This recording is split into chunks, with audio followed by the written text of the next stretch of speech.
What's going on, everybody? Hope you're all doing well tonight. I'm making a video because I got a new to me lock in the mail. Yeah, new to me, definitely not new though. This one is an antique. I have not researched the Corbin brand, but I did a little bit of researching on the old Yale and Town push key style padlock that's pretty much identical to this, other than the name on the lock. And that one is like right at the end of the 1800s, right at the beginning of the 1900s. So yeah, super excited. I thought this time though I would document my restoration of this thing and making a key, because this one did not come with one.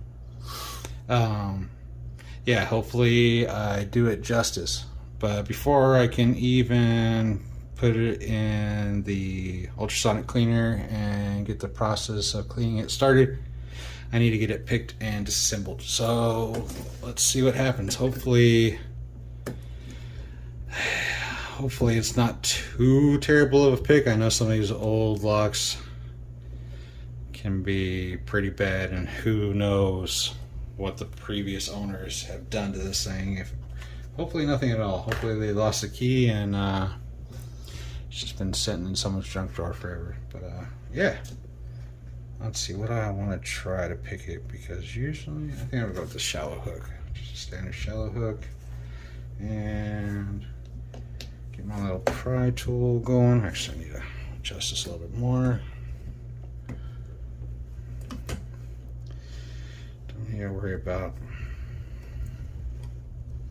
giving myself room for a tension wrench on the front, because this you just tension by pulling on the shackle. Alright, cool. Zoom in a little bit. Focus right there. Alright, let's get to picking and see what happens here.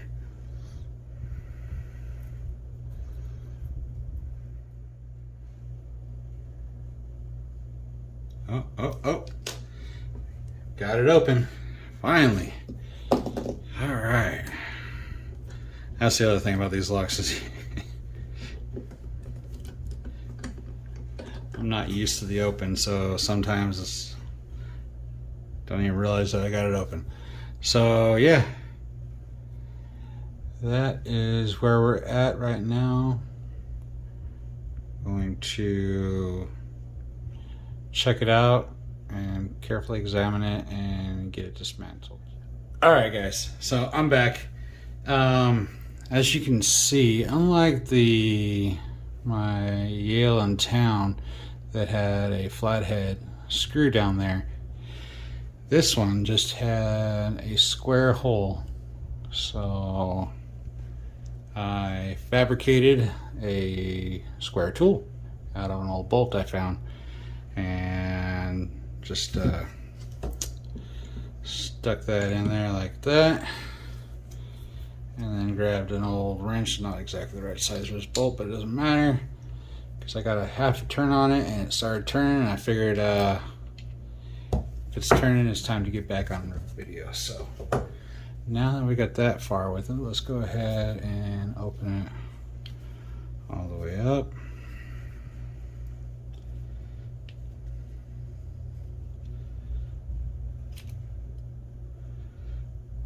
This has definitely seen better days. There's the spring for the catch. So let's go ahead. I don't want to use my nice pinning tray because this thing is filthy. So, sorry for bumping the camera. We'll get out this old one. And see if I can get, no, this has to come out the other way. But now that it's backed out, we should be able to just pull this core out all the way where the pins are lined up here. Oh yeah, except you dummy, you forgot about the pins. Driver pins, sorry, a little bit excited. So we'll go ahead and just catalog those as they pop out. I'll get the first spring. Maybe pull out a little bit more. Alright, you know what? Springs, they can wait. Let me get the next one out. Yep, there it goes. Pin 2.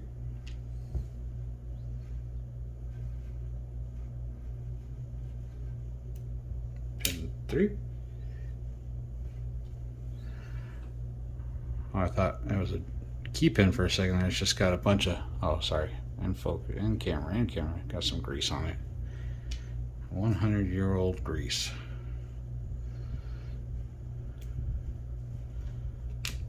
And pin 4. So besides the springs, we should be good to go. Man, this thing has definitely had its life's share of stories, I'm sure. Let's see. I'm sure these pins aren't going to want to come out on their own. T1.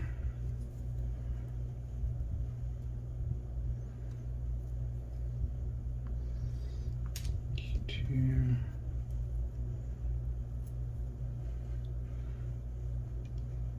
Three. And 4. Alright, and now for those springs, those good old springs. There's 2 of them. Number 1 still wants to be a pain in the butt. There we go. Alright, 3 out of 4. Come on, and here comes the last one. Maybe, kind of, sort of. Come on, there we go. Alright, got all the pins out.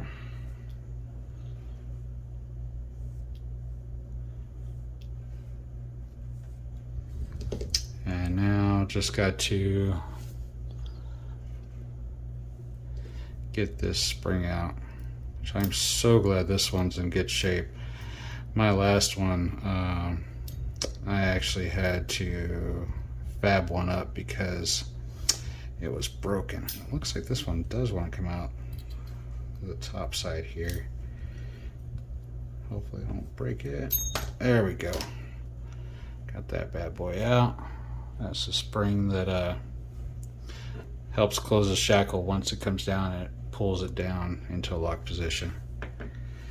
So yeah, now that I got this all disassembled, this part, this is all cast iron, I believe.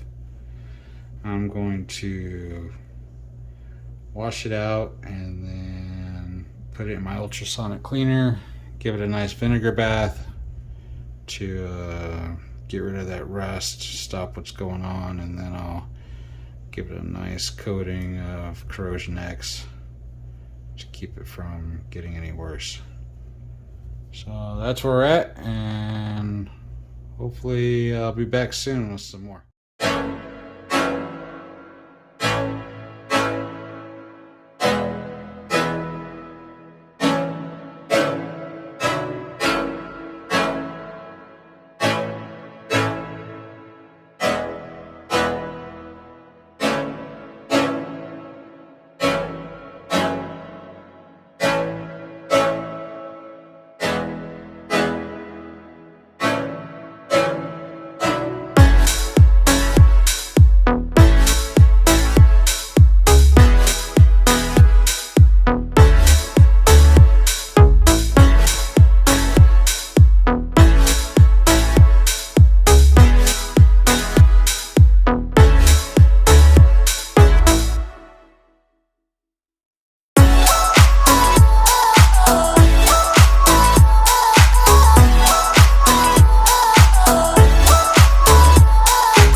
that was brutal. But I learned some things, so hopefully you guys who have a Corbin push lock will learn from my mistakes. Or I don't know if it was a mistake or just no other way around it. But let me show you what I was up against. So that spring retention, I got it going. The spring retention is awesome on this thing. I mean, it snaps and it's working great now. But what I had to do was the little leaf spring that went in here.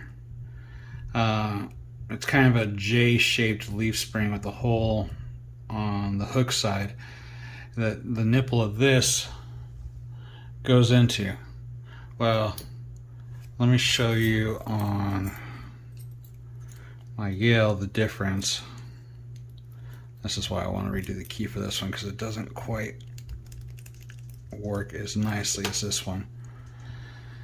The Yale, you undo that screw, that comes out, that's what holds the spring in place, because in order to take it apart, you have to undo that screw, which allows the spring to move forward and out of the groove on the shackle / cylinder part, so you can pull that out.